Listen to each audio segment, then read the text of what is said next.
తెలంగాణ ఉద్యమకారుల ఆకాంక్షల వేదిక ఆధ్వర్యంలో నిర్వహించిన రౌండ్ టేబుల్ సమావేశంలో పాషం యాదగిరి సీనియర్ జర్నలిస్ట్ గారు మాట్లాడుతూ అందరూ దొంగలే, కేసీఆర్ ప్రభుత్వంలో ఉన్న వాళ్ళు మొత్తము ఈరోజు రేవంత్ రెడ్డి ప్రభుత్వంలో చేరిపోతున్నారు. ఇక తెలంగాణ ప్రజలకు న్యాయం ఆడ జరుగుతుంది. దోపిడి దొంగలు మొత్తం గల్లీలో గుద్దులాటలు, ఢిల్లీలో ముద్దులాటలు చేస్తుంటే తెలంగాణ ప్రజలకు న్యాయం ఎక్కడ జరుగుతుంది అంటూ మాట్లాడారు. ఈ సమావేశము కుమారస్వామి, కృష్ణలత కన్వీనర్స్గా నిర్వహించారు.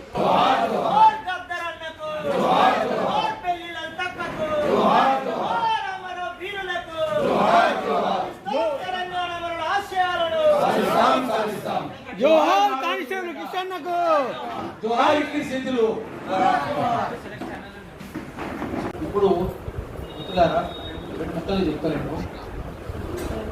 ఇప్పుడు మనం చెప్తూనే ఉన్నాం. ఆయన ఏం చెప్పిండు? కార్ల్ మార్క్స్ చెప్పిండు, philosophers of interpreted the world in various ways. తత్వవేత్తలు ప్రపంచాన్ని రకరకాలుగా విశ్లేషించారు, వ్యాఖ్యానించారు. అది కాదు మనకు కావాల్సింది. Question is how to change the world. ఎట్లా మారుస్తాం అది కావాలి. ఇప్పటిదాకా చాలా అనుభవించినాం, మనం ఎంత అనుభవించినాం. అందరు దొంగలే కదా, ఒకడే దొంగ కాదు. నిజాం పోయిండు అనుకున్నాం. పోలీస్ యాక్షన్ తర్వాత నిజాం పోలేదు. 1956 అక్టోబర్ 31 వరకు నిజామే రాజ్భవన్ ఉన్నాడు. ఆయన పేరు కూడా పరిమాణం, ఆయన రాష్ట్రం. చాలా కేసులు ఇక్కడే కాదు, మైసూర్ రాజు ప్రముఖునే ఉన్నాడు, గ్వాలియర్ రాజు ప్రముఖునే ఉన్నాడు, ఇందోర్ రాజు ఉన్నాడు, కశ్మీర్ అందరూ అట్లా ఉన్నాడు, తిరువాణపూర్ రాజు. రాజ్యం మారితే ప్రభావం మారదు. అది మళ్ళీ ఆ దొంగలే పరిపాలన చేశారు. 540 మంది రాజులే పరిపాలన చేశారు. భాషా ప్రయుక్త రాష్ట్రాలు ఏర్పడే వరకు అది స్టాండ్ స్టిల్ అగ్రిమెంట్. బ్రిటిష్ వాళ్ళకు నెహ్రూ కాంగ్రెస్ పార్టీ మధ్యన. కాంగ్రెస్ పార్టీ చరిత్ర మొదటి నుంచి ద్రోహ చరిత్రనే. 540 మంది గుడిగా చేసిన చరిత్రనే కదా. ఫ్రీ పర్సెస్ కూడా ఇచ్చింది కదా వాళ్ళందరూ. రాజభరణాలు ఇంకా చేసిన దోపిడీ సరిపడదని రాజభరణాల గురించి. ఒకటి ఏంటంటే స్వాతంత్రోద్యమంలో డప్పు సుబ్బారావు అంటూ వాడు డిఎస్పీ కొట్టిన అందరినీ డప్పు లెక్కకూడదు అని ఇంటి పేరు వేరే ఉంది. నీ ఇప్పుడు డప్పు పోగినట్టు మోగిస్తారని చెప్పి కొట్టిన డప్పు సుబ్బారావు. ప్రకాశం పంతులను కూడా కొట్టిండు. ప్రకాశం పంతులు ముఖ్యమంత్రి అయినాక వాడు రాజీనామా ఇచ్చి, ఎందుకంటే నువ్వు కొట్టే సార్ రాజీనామా చెప్పి నీకు ప్రమోషన్ ఇస్తున్న పోను ఎస్పీ పోను కొట్టినోడే ఎస్పీ చేసిండు. నన్ను కూడా కొట్టుకోండి. అప్పుడు బ్రిటిష్ వాడు చెప్తే చేసినా, ఇప్పుడు నేను చెప్తే యూఆర్ లాయల్స్ రూల్ ఆఫ్ సర్కార్. ప్రభుత్వానికి లాయల్టీ ఉంది కాబట్టి. కానీ పురుష సామకృతి అంటే ఆయన ఫ్రీడమ్ ఫైటర్. తిండి లేకపోతే, ఇల్లు కూడా కాంగ్రెస్ ఇచ్చినారు, తిండి లేకపోతే ఆయన అప్లికేషన్ తీసుకుంటారు. ఎవరు ఇప్పుడు సామకృతి? ఎవరయ్యా? ప్రకాశం పంతుల దగ్గర ఎవరు లేదు, ఆయన దగ్గర పోలేదు, తిండి అని తెచ్చుకుంది. స్వాతంత్ర ఉద్యమంలో నిధులు అదేంటి డప్పు సుబ్బారావుకి ఇదే. ఇప్పుడు కూడా తెలంగాణ అదే జరుగుతుంది. ఇప్పుడైనా అదే కదా. కేసీఆర్ అదే చేసింది. దొంగలకైతే సద్దులు పోసింది. తెలంగాణ వ్యతిరేకించిన వాళ్ళందరూ కేసీఆర్ పక్కన తలసాంతులు సహా.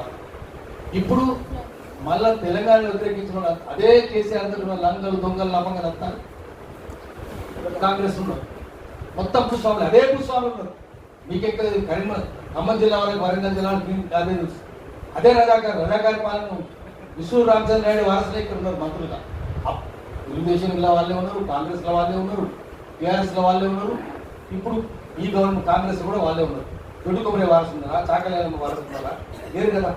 దొంగల రాజ్యం దేశంలో ముందు మనం ఒప్పుకోవాల్సింది ఏంటంటే, దేశంలో ప్రజాస్వామ్యం లేదు. దేశంలో లేదు, ఎక్కడ లేదు. ఉన్నదల్లా నో డెమోక్రసీ. ఎప్పుడు చెప్తుంటా దేశంలో డెమోక్రసీ అని చెప్తుంటే, అట్లా చెప్పేటోడు అటు పక్కన అనుకుంటే నా శత్రువు అయితే వాడు పద్మాష్ కాదు, నా పక్కన కూర్చున్న మిత్రుడు చెప్తున్నట్టే బేబుక్కాడు. డెమోక్రసీ లేదు దేశంలో. క్లెప్టోక్రసీ. క్లెప్టోక్రసీ అంటే రూల్ బై థీవ్స్. డెమోక్రసీ అంటే రూల్ బై పీపుల్. ఎక్కడ పేదోడు ఎన్నికైతారా, మంచోడు ఎన్నికైతారా, ఒక దళితుడు ఎన్నికైతారా, ఒక మేధావి ఎన్నికైతారా, సమాజ సేవకుడు ఎన్నికైతారా? ఎవరైతారు? Land mafia, sand mafia, mine mafia, wine mafia, దొంగల్ లంగల్ లవంగలు ఎన్నికైతారు. సియాసత్ అంటే హైదరాబాద్ చెప్తారు. సియాసత్ కమానే చోర్ బద్మాషో కా బారా. దొంగలు దుర్మార్గులు ఊరెక్కిపోయి. అందుకని వాళ్ళందరినీ ఏం చేయాలి? ఒక్కొక్కరిని చాడిపడకి వెళ్ళాలి. అటువంటి వాళ్ళు మనం అనుకుంటున్నాం. అన్ని పార్టీలు అంతే. అన్ని పార్టీలు వాళ్ళే ఉంటారు కదా. మరి ఏం చేయాలి? అదే కథ చెప్పి ఆపేస్తారు. రామరావణ యుద్ధమైనాక హనుమంతుడు అనుకున్నట్టు నాకు అయోధ్యకు లేపని రాముడు పట్టాభిషేకం అయింది. అడవులు పోయి తపస్సు చేసుకుంటుండు రామ్ రామ రామ అనుకుంటా. 10 ఏళ్ళైంది, 20 ఏళ్ళైంది, 30 ఏళ్ళైంది, 40 ఏళ్ళైంది, 50 ఏళ్ళైంది, ముసలోడు అయింది, చెట్టు ఎక్కలేకపోతుండ్రు, పండుగ పోయలేకపోతుండ్రు, ఉపాసం ఉంటుండ్రు, 2 రోజులు 3 రోజులు ఉపాసం. అప్పుడు ఎవరో పోయిలో చెప్పినట్టు అరే ఆయన ఎందుకయ్యా నువ్వు అయోధ్యకు పోయినట్టు ఎందుకంటే రాముడు ఎట్లా అనుకుంటా ఫ్రీడమ్ ఫైటర్స్ పెన్షన్ ఇస్తుంది పోయి అనుకోరు అని ఇది అక్కడ మరి పోదా అని పోయినట్టు అయోధ్య.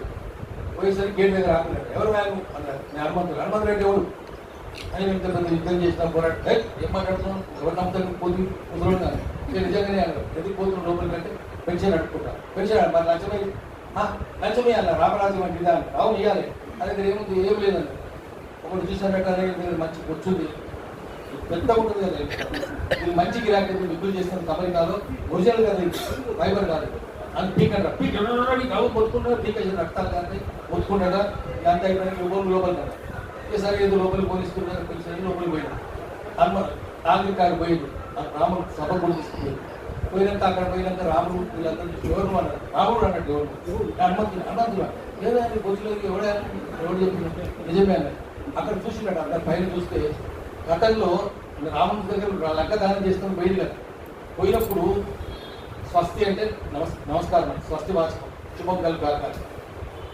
రావణాయ స్వస్తి అన్నవాళ్ళు రావణుల ఇక్కడ రాముడి దగ్గర కూర్చొని రాఘవాయ స్వస్తి అంటున్నారు. అరే అంటే మళ్ళీ ఆ రాక్షసులే ఇక్కడ కూర్చున్నారు మొత్తం రావణ సభ ఉన్న వాళ్ళందరూ అప్పుడు రావణాయ స్వస్తి అన్నోళ్ళే ఇప్పుడు ఇక్కడ కూర్చొని రాఘవాయ స్వస్తి అంటున్నారు.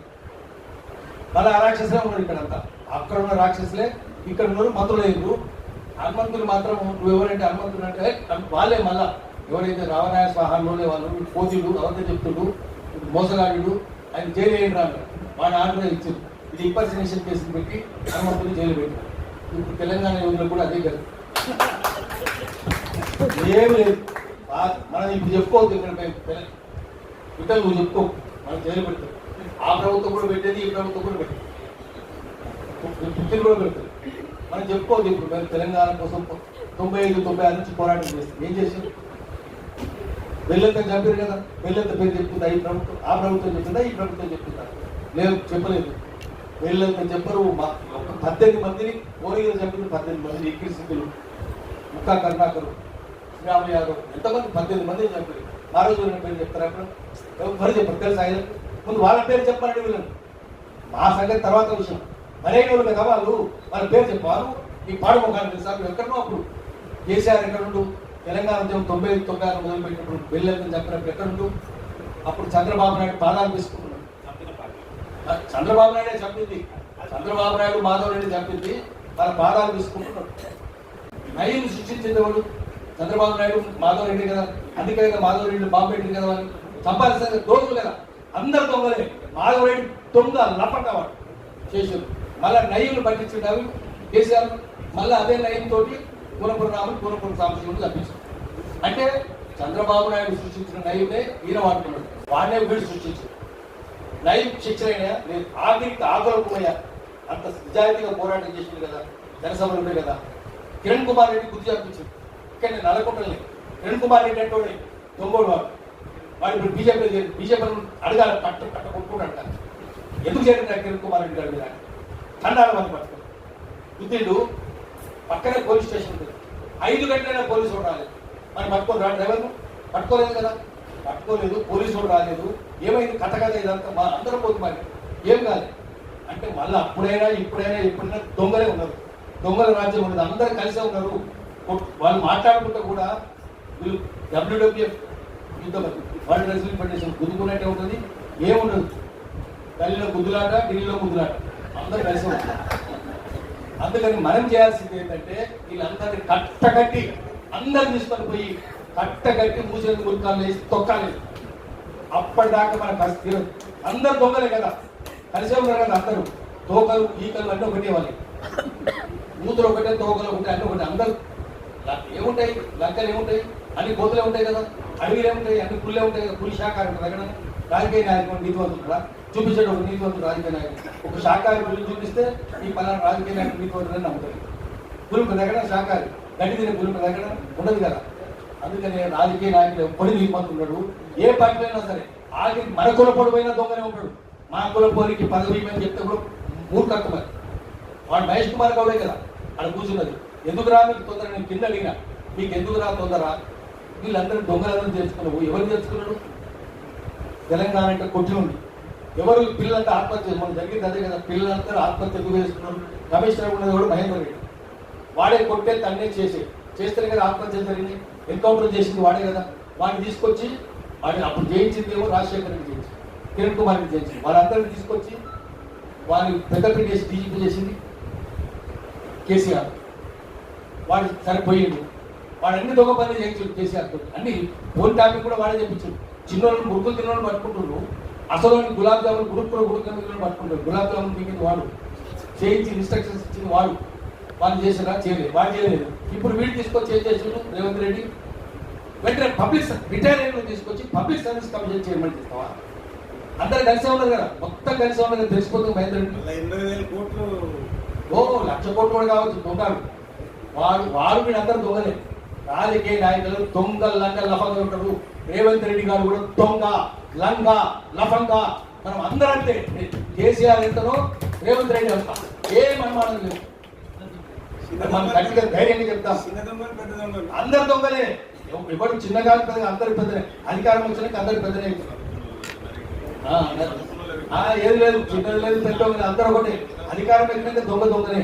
అందరు కలిసి ఉంటారు, అందరు పంచుకుంటారు, సంపద అంతా పంచుకుంటారు. అయితే నేను చెప్పేది ఏంటంటే అందరూ దొంగలే. మరి ఏమైంది? అదే దానం నాగేందర్, అదే రంజిత్ రెడ్డి, వాళ్ళే కదా ఇప్పుడు ఉన్నదంతా. వీడియో కాదు, అందరు దొంగలు వాళ్ళే ఉన్నారు. నేను అడిగిన ఇది ఎందుకు రా దొంగ అని అడిగిన. కింద తప్పన్నా తల కొట్టుకున్నాడు మహేష్ కుమార్ గౌడ్. మొన్న మీటింగ్లో కొట్టుకొని నేను ఏమంటుడో వినలేదు. పైకి పోయి నేను జనంలో కూర్చున్నా. ఆ దొంగలు పక్కన పడతానని కింద పోయినాక అక్కడి నుంచి నా మీద కామెంట్ చేస్తాను. అదే కదా గొడవ. నేను ఆ పత్రికలు కూడా సరిగ్గా రాయాలి, నేను లాక్కున్నాడు. నువ్వు వచ్చి నా మీద కామెంట్ చేస్తావు అక్కడి నుంచి. నువ్వు ఎవరికి రాడు, ఎంత రోజులు నువ్వు? వాడు ద్రోహి అంటే, గౌడ్లకు ద్రోహి అంటే ఎవడంటే మహేష్ కుమార్ గౌడే. గౌడ్లందరూ కలిసి వాళ్ళు చెప్పుతో కొట్టాలి, రాళ్లతో కొట్టాలి. ఎమ్మెల్సీ కాగానే అయిపోయింది. కానీ నువ్వు దొంగ కానీ అంతకుముందు ఏమంటుంటే గాంధీ భవన్లో కూర్చొని మీరు ఏందన్నా అంటే మరి ఏ పార్టీ అన్నా triple or party, triple R cinema అంటే ఏముంటుందన్నా మా పార్టీలో అందరూ రెడ్డి రెడ్డి రెడ్డి అని చెప్పినప్పుడు ఇప్పుడు వాడు పదవి చేయగానే అమ్ముడు పోయి. అది నా కామెంట్ చేసినందుకు నేను మాట్లాడుతుంటే గొడవ. వాడు మైక్ చేయడు, వాడు పోలీసు వాళ్ళు వచ్చి నన్ను తరలిస్తాడు. ఇది తెలంగాణ. అందుకనే రేవంత్ రెడ్డిని వదిలిపెట్టేది లేదు, మహేష్ కుమార్ గౌడ్ వదిలిపెట్టేది లేదు. వీళ్ళందరూ కలిసే ఉన్నారు. కేసీఆర్ మూతులు ఆకుంటున్నారు. అందరు కలిసి రాత్రి కూర్చుంటారు. కేసీఆర్ ఇల్లంతా దానం నాయకులు రద్దు చేశారు. వాళ్ళందరూ దొంగలే కదా. ఇప్పుడు తెలంగాణ అంటే కుట్టినామే కదా మంత్రి, కొండా సురేఖ కాల్చినామే, ఆమె ఇక్కడ మంత్రి కదా, పొంగులేటి మంత్రి కదా. ఒక్కటి చూపించండి, అందరూ తెలంగాణ ద్రోహులే మన దగ్గర మంత్రులు రేవంత్ రెడ్డి దగ్గర. ఒక్కడు కాదు. అదే రేవంత్ రెడ్డి తిరిగినోడే, తుపాకులు పట్టుకొని తిరిగినోడే. అందరు దొంగలే. అందుకని మనం ఏం చేయాలంటే క్లెప్టోక్రసీ ఉన్న దేశంలో తెలంగాణలో ఉన్నది. ముందు తెలంగాణ నుంచి మొదలు పెడతాం, దేశమంతా పరిష్కారం చేద్దాం, దేశమంతా తుడిచిపారేద్దాం. యాసిడ్ కోసం ఒక్కొక్కరిని యాసిడ్ కోసం కడగాలి, మామూలు కాదు. అందుకని దానికి ఏం తీర్మానం చేయాలి, ఎటువంటి దృఢదీక్ష కావాలి, ఎటువంటి సైన్యం కావాలి, ఎటువంటి దృఢ సంకల్పం కావాలి. చంద్రకుమార్ గారు చెప్తారు మనకు. అందరం కూర్చొని చర్చిద్దాము, ఒక సైన్యం తయారు చేద్దాం. ఆ సైన్యము అది తెలంగాణ ఉంది. ఏం పెద్ద కష్టం కాదు. నిజాయితీగా ఉండే పార్టీ ఉండాలి, నిజాయితీగా దానికి చిత్తశుద్ధి ఉండాలి, సమిష్టి నిర్ణయాలు ఉండాలి, వ్యక్తిగత నిర్ణయాలు కాదు. సమిష్టి నిర్ణయాలు, సమిష్టి ఆచరణ, వ్యక్తిగత బాధ్యత.